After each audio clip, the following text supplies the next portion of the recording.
நமஸ்காரம். உங்கள் அன்பிற்கும் அபிமானத்திற்கும் உரிய வித்யாபுத்திர வியா ராஜா குளத்தூர்ல பேசுகிறேன். இது என்னுடைய 415வது வீடியோ. இந்த வீடியோவில் என்ன பார்க்க போகிறேன்னா, பாரத தேசத்தை திறம்பட ஆண்ட பரத சக்கரவர்த்தி பற்றி பார்க்க போகிறோம். இது நம்ம ஸ்ரீமத் பாகவத்தினுடைய இந்த 11வது நாள் கதை பார்த்துட்டுருக்கோம். இதில் ஜடபரதர் அவர் தான் ஜடபரதராக மாறுறார். அது எப்படின்னு அதை பார்க்க போகிறோம். நிறைய பேருக்கு ஜடபரதன் தெரியும். அதாவது துஷ்யந்த ராஜா அவன் காட்டுக்கு போகிறான். அப்போ சகுந்தலை மீட் பண்ணுறான். யார்? கண்ம மகரிஷியோட வளர்ப்பு மகள் அவள். ஸோ இந்த சகுந்தலை யாருக்கு பிறந்தவா? மேனகைக்கு விஸ்வாமித்திரிக்கும் பிறந்தவள். அந்த குழந்தைய அப்படியே காட்டில் விட்டு போயிடுறா. அப்சரசாட்சி மேனகா போயிடுறா. இப்போ விஸ்வாமித்திரர் ரிஃப்யூஸ் பண்ணுறார். Is not accepting. அந்த குழந்தையை எடுத்து வளர்க்குறது கண்ம ஆசிரமத்தில் தான் வளர்றா. யார்? சகுந்தலை. அப்போ துஷ்யந்தன் பார்த்துட்டு அவளை காதலிக்கிறான். அவள் அப்பா இல்லை, கண்ம மகிழ்ச்சி இல்லை, இருந்தால் காந்தர்வ விவாகம் பண்ணிக்கலாம், உன்னை கவலையப்படாத, நான் காப்பாற்றுறேன், நான் மரியாதையோட ஆயுஷம் பண்ண சொல்லி அவளோட சேர்ந்து விடுறான். அவள் கர்ப்பம் தெரிச்சுடுறா. அவன் ஊருக்கு போயிடுறான். என்ன ஆகுது? அந்த நேரத்தில் துர்வாச மகர்ஷி யாரோ பகவதி பிக்ஷாந்திகின்னு வரும்போது இவன் துஷ்யந்தன் மேலே காதனால அதையே நினச்சிட்டு இருக்கா. ஷி வாஸ் நாட் ரெஸ்பாண்டிங் துர்வாசர். அப்போ நான் சொல்ல போனீங்க, யாரை பற்றி நீ நினச்சிட்டு இருக்கியோ அவன் மறந்துடுவான்றார். அதே மாதிரி அவன் நாட்டுக்கு போனால் மறந்தே போயிட்டான். இந்த மீன்டைம் கன்வருக்கு எல்லாமே ஞான திருஷ்டியை தெரிஞ்சு நடந்துடலாம். சரி, இது காலத்தின் கோலம் விட்டுடுறாரு. அப்புறமா ஷீ டெலிவர்ஸ் அ பாய். அவன் தான் பரதன். இந்த பரதன் இந்த குழந்தை காட்டிலே இருக்கிறதுனாலேயும் தப்போ பலன்லாம் இருக்கு கண்பருக்கு. அவன் அந்த குழந்தை இந்த சிங்கம், புலி இதோடலாம் விளையாடுறது, இந்த மாதிரிலாம் விளையாடின்னு இருக்கு. அங்கே போகிற சகுந்தலை அவன் கொடுத்த துஷ்யந்தன் கொடுத்த மோதிரம், காந்தர்வ பார்த்து மோதிரம் கொடுக்குறான். அவன் அந்த மோதிரம் போடும்போது அந்த தண்ணியை ஓடத்தில் போகும்போது அப்படியே தண்ணியை விளையாட விடுறான். போட்டில் போகும்போது அந்த நேரத்தில் அந்த மோதிரம் விழுந்து அது ஒரு மீன் முடிங்கிடுறது. So there is no evidence. அவள் போய் சபையில் சொல்லும்போது என்ன அத்தாட்சியம் கேட்போது மோதிரம் இல்லை கையில் அவர்கிட்ட. நான் மறந்துடுறான். சாபத்தின் காரணமாக அவன் மறந்துடுறான். ஏன்னா இவ கவனிக்கிற மகிழ்ச்சி வந்தது. இந்த மாதிரி ஆகி குழந்தைய காமிக்கிறான். இது என் குழந்தை இல்லைன்னு சொல்லிடுறான். அப்புறமா இந்த சாப நிவர்த்தியெல்லாம் ஆகும்போது துஷ்யந்தன் காட்டுக்கு வரான். காட்டில் பார்த்தா இவன் குழந்தையோட பரதன் இந்த மாதிரி விளையாடின்னு இருக்கு. அப்போ உச்சி கண்வர் எல்லாம் சொல்கிறார். நடந்து எல்லாம் சொன்ன பிறகு ஹீ இஸ் அக்செப்டிங். சகுந்தலை நாட்டுக்கு போகிறார். துஷ்யந்தன் தன்னுடைய ராஜ்ய இதை இவன் கொடுத்துட்றான். யாருக்கு? பரதனுக்கு. பரதன் தான் நாட்டை சிறம்பட ஆடுறான் பாரத தேசத்தை. ஒன்று தெரிஞ்சுக்கணும், அந்த காலத்தில் டெல்லி கில்லி அவந்தி வானவ இது மாதிரி அந்த மாதிரி இதுவே ஹோல் பாரத வருஷமே ஆண்டான் அவன். பாரத வருஷே பரதக்கண்டேன்னு ஏன் இந்த பரதன் திறம்பட ஆண்டதுனால நம்ம அந்த கண்டத்துக்கே பரதகண்டன் பேர். ஸோ இதுவும் தெரிஞ்சுக்கணும் நம்ம. இந்த மாதிரி இருக்கும்போது அந்த பரதனுக்கு குழந்தைகள் பிறக்கிறது. எத்தனை குழந்தைகள் பிறக்குதுன்னா, இந்த பாருங்க, 9 ஆண்மகன்கள் பிறக்கிறா. அந்த 9 பிள்ளைகள் பிறந்து அந்த பிள்ளைகள் பேரெல்லாம் சொல்கிறா. அந்த 9 பிள்ளைகளோட பேர்: சுமதி, ரிஷபா, சுதர்சனா, ஜந்து, துவஜ், கபில், பீம், சுப்ருதா அண்ட் சாந்தா. இந்த மாதிரி 9 குழந்தை. இதில் மூத்த மகன் யாருன்னா சுமதி. அவளுக்கு பட்டம் சுட்டிட்டு பரதன் காட்டுக்கு போயிடறான். அந்த காலத்து முறைப்படி ராஜாவாக இருந்தாலும் சக்கரவர்த்தியாக இருந்தாலும் சரி, அவங்க காட்டுக்கு தான் போகணும். வானப்பிரசன் ஸ்டேஜ் வரும்போது காட்டுக்கு போயிடணும். காட்டிலேயே தபஸ் பண்ணி அந்த இதில் உணவெல்லாம் குறைச்சிண்டு மரபுரி தெரிச்சு ஆசிரமம் அமைச்சுண்டு அப்படியே இறந்து போடுவாள். இதுதான் அந்த காலத்து நியதி. இப்போ எப்படி ஓல்டேஜ் ஹோமில் இருக்கானோ அந்த மாதிரி அப்போ வானப்பிரசன் ஸ்டேஜ் ஓல்டேஜ் ஹோமு, அப்போ காடு, அந்த மாதிரிலாம் இருக்கா. ஸோ அந்த மாதிரி பரதனை போயிடறான். அங்கே போயிடறாங்க. அங்கே அந்த மாதிரி காட்டில் இருக்கும்போது இந்த பரதன் என்ன செய்கிறாங்க, தபஸ் பண்ணுறான், நிறுத்தியபடி நெத்தியில் குளிக்கிறான், பர்ணசாலைக்கு வரான், ஜபம் பண்ணாம பண்ணும்போது ஒரு நாள் நெத்தியில் குளிக்கும்போது ஒரு புலியை பார்த்து பயந்து ஒரு கர்ப்பிணியான பெண்மான் அது வந்து தண்ணீரை குதிக்கிறது, புலியை பார்த்து பயந்து அந்த தண்ணியிலே பிரசவிச்சிடுறது. ஸோ ஒரு மான்குட்டி அழகாக வருது. அந்த மான்குட்டியை எடுத்து பார்த்து காப்பாற்றுறார் யார், இந்த பரத சக்கரவர்த்தியாக இருந்தவர் இப்போ முனிவர் ஆகிறார் இல்லையா, இவர் வந்து அந்த மான்குட்டியை எடுத்து காப்பாற்றி அது கொண்டு வர்றார், இங்கே பர்ணசாலை கொண்டு வந்துடுறாரு. அதாவது அந்த மான் மேலே ஆக்சுவலாக வந்து எல்லாத்தையும் திறந்து தான் வானப்பிரசம் போகிறது. ஆனால் இவர் வந்து அந்த மான் மேலே காப்பாற்றி இந்த குட்டியை காப்பாற்றி ஆற்றுக்கு ஆக்ஷன் வந்துடுறார். அதுக்கு எப்போ தான் ஹோமம் பண்ணுறார், பூஜை பண்ணுறார், ஜபம் பண்ணுறார், பக்கத்துலேயே மான் இருக்குது, மானை பார்த்து பார்த்து பண்ணுறார் அவர். ஸோ அவர் concentration was more than the deity, மான் மேலே தான் இருக்குது அவருக்கு. இந்த படம் காமிச்சிருக்கேன். ஸோ அப்படியா இருக்கும்போது என்ன ஆகுதுன்னா, மான் மேலே ரொம்ப அது வந்து சாப்பிட்றதாகிறதா ரொம்ப தூரம் போச்சா, திருப்பி வரலையே ஆசிரமத்துக்கு கவலை, அது எதை புலி கிளி அடிச்சுட்டு போகிறதுன்னு சொல்லிட்டு பயந்துருந்தார் ஒரு தடவையும். ஸோ அது இப்போ ரொம்ப தூரம் போச்சுன்னா அது வர வரைக்கும் இப்போ சாப்பிடாமல் இருப்பார். அந்த மாதிரிலாம் இருந்து கடைசி காலம் வந்துடுது பரதனுக்கு. ஸோ பரத சக்கரவர்த்தி கடைசி காலம் அந்த மானை நினச்சினே செத்து போகிறார். அந்த மானை என்னாச்சு வரவே இல்லையே அப்படின்னு அப்போ இறந்து போடுறார். காலத்து இந்த இது மூப்பின் காரணமாக இறந்துடுறார். இறந்தும் பொழுது நம்ம என்ன நினைக்கிறோமோ அடுத்த பிறவியில் அதான் வரும் நமக்கு சொல்லிருக்கு. அதனால தான் நாராயண நாமத்தை சொல்லு அப்படின்னா அஜாமேல சரித்திரம் சொல்லும்போது நாராயண நாமத்தை சொல்லு நல்லபடியாக முடியும், விஷ்ணு தூதாயுஷம் யமதூதாக்கு போல விஷ்ணு தூதாயுஷம் போவான்னு சொல்லப்படுறது. ஸோ இவர் இதையே நினச்சிட்டு இருக்கார். இந்த மாதிரிலாம் ஆகி அடுத்த ஜென்மத்தில் என்ன பண்ணுற, ஒரு பிராமண ஜாதியில் வந்து பிறக்கிறார். யார், இந்த பரதன் பிறந்து அவத்தை பார்த்தா எப்போ பார்த்தா அந்த முந்தின ஜென்ம சிந்தனையே இருக்கு அவருக்கு.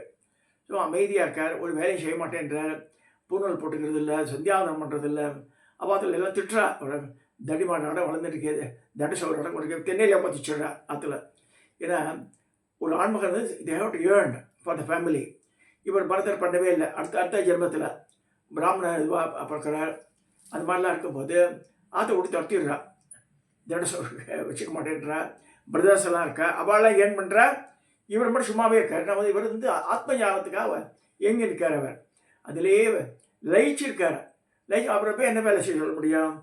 அந்த மாதிரி இருக்கும்போது வீட்டை விட்டு போயிடுறாரு. அந்த மாதிரி வீட்டை விட்டு போகும்போது என்ன ஆகுதுன்னா, அவரை வந்து இவாளெல்லாம் கப்பாலிக்காலாம் பிடிச்சும் போயிடுறா அவரை. பரதனுடைய அடுத்த ஜென்மம் பிராமண ஜென்மமாக இருக்கும்போது பலி கொடுக்கறதுக்கு போகும்போது காளி தேவியே பிரசன்னமாகிடுறா. காளி தேவி அவளெல்லாம் வெட்டி போட்டு அவரை சேவ் பண்ணிடுறா. காளிக்கு தான் பலி கொடுக்குறது எடுத்து போகிறா, ஆனால் காளி தேவி அக்செப்ட் பண்ணலை. இது காமிக்கிறான் பாருங்க. யார் யார் கொண்டு இவரை பிடிச்சின்னு வந்தாலும் இவர் மேலே பாருங்கள், தலைமையில் காளியினுடைய தலைமையில் அப்படி தியானத்தில் இருக்கா பாருங்க அவர் பரதனுடைய அடுத்த ஜென்மம் அது. ஸோ எல்லோரும் அங்கே சேவ் பண்ணிடுறா. So is coming back. என்ன ஆகுது, அந்த மாதிரிலாம் இருக்கும்போது வீட்லேயும் இல்லை, அவர் வீட்டில் இல்லாமல் ஏற்காட்டுக்கு எல்லாம் உட்காந்துருக்கார். அப்போ பார்த்தா சௌவீர ராஜான்னு ஒரு ராஜா, அவன் பேர் ரகுகணன் பேர். இந்த ரகுகணன் வரான். ரகுகணன் வரும்போது பல்லக்கில் தூக்கின ஒரு ராஜாவை 3 பேருக்கா ஒரு ஆள் ஷார்ட்டேஜாக இருக்கார். ஸோ இவன் வந்து நல்ல ஆள் பலசாலியாக இருக்கான். ஸோ அவன் ராஜா இவாள் சிப்பாயெல்லாம் சொல்கிறான், நீ இவ்வளோ பெரிய வாலிபனை உட்காந்துருக்கான அவனை கூப்பிடு, அவனை தூக்க சொல்லு பல்லக்கன்று, அவனை பல்ல தூக்க சொல்கிறான். யார், இந்த பரதரை பல்லக்க தூக்க சொல்கிறான். அவர் வந்து பல்லக்கு தூக்கி இந்த இல்லையா, அவர் பழக்கம் இல்லை அவருக்கு, பிராமண ஜாதி. இவாள்லாம் வந்து உடல் கட்டு மசாக இருக்க. இந்த மாதிரி ராஜா என்ன பண்ணுறான், ஒரு சைடில் சாங்கி இருக்கு. அப்போ வந்து என்ன யார் இது பண்ணுறான், இவன் தான் இப்படி பண்ணுறான்னு சொல்கிறான். அப்போ வந்து கேட்குறான், ஏன் இப்போ நல்ல கட்டு மசான உடலோடு இருக்க, நீ ஏன் ஒழுங்காக எடுத்து மாட்டேன் பல்லக்கன்னு கேட்கும்போது அவர் சொல்கிறார், நான் ஒன்றும் தூக்கலை, என்னுடைய ஆன்மா வேறு உடம்பு வேறு, என் உடம்பு உன் உடம்பை தூக்குறது, உன்னோட ஆன்மாவை நான் தூக்கலை அப்படிலாம் சொல்கிறார். டக்குன்னு அவன் பல்லக்கு நிறுத்த சொல்லி கீழே இறங்கிடுறான். இந்த ரகுகணன்றவன் இறங்கி அவருக்கு நமஸ்காரம் பண்ணுறான். இந்த இந்த குறைஞ்ச ஆடை அணிஞ்சிருக்க வெள்ளை துண்டு கட்டியிருப்பாங்க தான் பரதர், அடுத்த இரும பரதர். இவருக்கு பேர் என்ன பரதர், ஜடபரதர்னு பேர் வருது. ஏன்னா அவர் தலையெல்லாம் இந்த சீவி சிங்காச்சி எண்ணெயெல்லாம் தடவிக்குது இல்லை, பொன்னிறமாகிடுது. ஜடபரதர் பேர். ஜட விழுந்துருது அவருக்கு. ஜட விழுந்ததுனால ஜடபரதர்னே பேர் அவருக்கு. ஸோ அந்த மாதிரி இருக்கும்போது இந்த ரகுகணனுக்கு புத்தி இது போதனையெல்லாம் பண்ணுறார். அது பரதர். ரகுகணன் வந்து அவரால் வந்து he is realise the truth. அவனுக்கு வந்து ஞானம் வரவழைக்கிறார். அதுதான் ஆன்மாக்கு அழிவே கிடையாது. நம்ம வந்து இது பாடி, இந்த ஜென்மத்தில் இந்த பாடியை நம்ம யூஸ் பண்ணுறோம். ஸோ நம்ம வந்து நினச்சிக்கிறோம் நிறைய பேர், நான் வசதி, நீ மற்றம், நீ தாழ்த்தியெல்லாம் சொல்கிறோம். அப்படிலாம் கிடையவே கிடையாது. இந்த ஆன்மாவை நேசிக்கணும் யார் இருந்தாலும் சரி. அந்த ஆன்மா உள்ள நிறைய பேர் பார்க்கலாம். நான் பிராமணன், இதர ஜாதி பசங்க வருவா, முகத்தில் தனியாக ஒரு பொலிவு இருக்கும் அவர்கிட்ட. சில பேர்கிட்ட நான் வந்து பக்கத்தை உட்காத்தி வச்சு தட்டி கொடுத்து பேசுவேன். நான் என்ன நம்ம எந்த ஜென்மத்திலோ அந்த பையன் பிள்ளையாக இருந்திருப்பான், நமக்கு சகோதரனாக இருந்திருக்கலாம், அப்படி வேணா இருக்கலாம். சில பேர் தான் நம்ம அந்த ஒரு கும்பலில் பார்த்தா கூட சில பேர் நமக்கு பிடிக்கும், சில பேர் பிடிக்காது. ஏன்னா அது விட்டக்குறை தொட்டக்கரை, போன ஜென்மத்தினுடைய தொடர்பு அது. அந்த வேவ்லேருந்து சூட் ஆகிடும் இந்த ஜென்மத்தில் சில பேருக்கு, சிலருக்கு சூட் ஆகாது. அப்போ தான் பாஸ் சபார்டினேட் கூட யாரும் கேட்டிருக்கா, பாஸ் சபார்டினேட் ரிலேஷன்ஷிப் நல்லா இருக்கணும். என் பாஸ் ரொம்ப யூகோயிஸ்டிக் பசங்க கிட்டுற மாதிரி இருக்கணும். மாதங்கி தான் சொல்லணும் நான். ஏன்னா மாதங்கி வந்து எதிராளியோட மனசில் போயிடுவோம். So he will not get angry with you, he will not teach you unnecessary. இது வந்து எல்லாருக்கும் வந்து ஆன்ம ஞானம் கிடைக்க சொல்ல முடியாது. அதாவது நம்ம எந்த குலத்தை தோன்றினமோ அதெல்லாம் அடிஷ்னல் அட்வான்டேஜ் தான் தவிர அதை வந்து வசதியாக நம்ம சொல்லவே முடியாது. இந்த பாருங்கள், இந்த ரகுகணனை தூக்கின்னு வர்றார் இந்த பல்லக்கில். இவர் தான் ஜடபரதர். எல்லாரும் கரெக்டாக தூக்கிட்டு இவர் மட்டும் ஏன்னா வந்து is not in practice. So அந்த ஜடபரதர் கதை வந்து ஸ்ரீமத் பாகவத்திலையும் சரி பல புராணத்திலையும் சொல்லப்படுறது. நான் முந்தின ஜென்மத்தில் துஷ்யந்தன் சகுந்தலைய பிள்ளையாக பிறந்து நாட்டை திறம்பட ஆண்டு அந்த காட்டில் போய் இருந்து அந்த மானுடைய நிலைமையிலேயே இறந்து போய் மானாவே பிறந்துடுறார் அடுத்த ஜென்மம். அதுக்கு அடுத்த ஜென்மம் தான் வந்து பிராமண குடும்பத்தில் பிறந்து அப்பயே அப்போ வந்து ஜடமாட்டாக இருக்கார். அப்புறம் வந்து அது ஒன்று சொல்கிறேன், இதெல்லாம் பொன்னிற ஜடையாட்டம் ஆகிடுது தலையெல்லாம். ஸோ ஜடபரதர் பேர் வச்சு சொல்கிறான். அந்த ஆனால் ஒவ்வொரு ஜென்மமும் அவருக்கு ஞாபகம் இருக்குது. இப்போ நமக்கு ஞாபகம் இல்லை. முந்தின ஜென்மத்தை தான் நாடியில் சொல்கிறான், 3 ஜென்மத்தில் நீ ராஜாவாக இருந்தால் என்ன சொல்கிறான் வச்சுக்க, அவன் சொல்கிறத நான் நம்புகிறேன், அவ்வளோதான். பட் நமக்கே ஞாபகம் வரணும்ல, அது வராது நமக்கு. ஏன்னா வந்து கருப்பையிலே வெளில வந்த உடனே அந்த ஞாபகம்லாம் அழிஞ்சு போய்டுது மனசில். நம்ம வந்து cannot very very very few people they know what was my position the earlier பர்த்னு சில பேரால் சொல்ல முடிகிறது, நாட் ஆல். மாதிரி இந்த பரதருக்கு தெரிகிறது நம்ம என்னென்னவா இருந்தோண்டு. ஸோ அந்த அந்த ஆத்ம ஞானத்துக்காக அது மறந்த அந்த அதுக்காகவே இவருடைய கதை வந்து பாகவத்தில் பேசப்படுறது. இந்த ரகுவணன்ற ராஜாவுக்கு, சௌவீர மன்னனுக்கு இவர் ஆத்ம ஞானத்தை போதிக்கிறார் அப்படின்னு வருது. ராஜா வந்து நமஸ்காரம் பண்ணி அவரை, நான் உங்களை தூக்க வச்சுட்டேன், மன்னிச்சுடுங்க என்ன அப்படின்றான். இல்லை நீ உன் மேலே தப்பே இல்லை, உன் உடம்பு தான் ஏன் உடம்பு தூக்கி தவிர இந்த ஆன்மா எல்லாம் ஒன்று தான்ற மாதிரி சொல்லிட்டார் அவர்கிட்ட.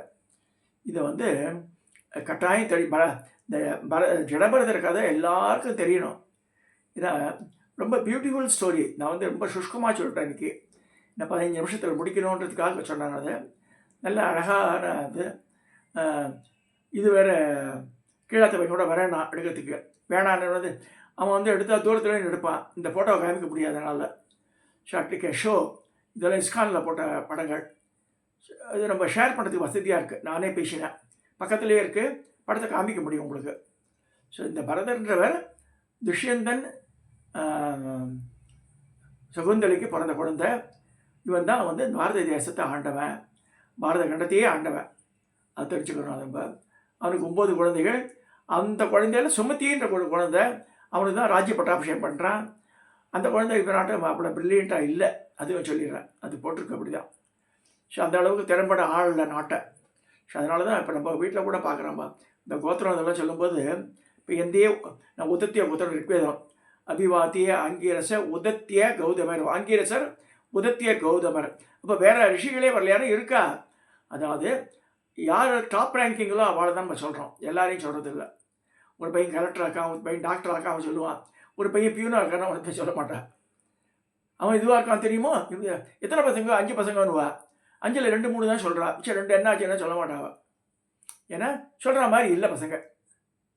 அது மாதிரி நம்ம இந்த இதெல்லாம் தெரிஞ்சுக்கணும். நம்ம இந்த ஆத்ம ஞானம் வரும்போது தான் வந்து இதெல்லாம் புரியறது தெரியறது நமக்கு. இதை சொல்லி இந்த 415 வீடியோவை நான் நிறைவு செய்கிறேன்.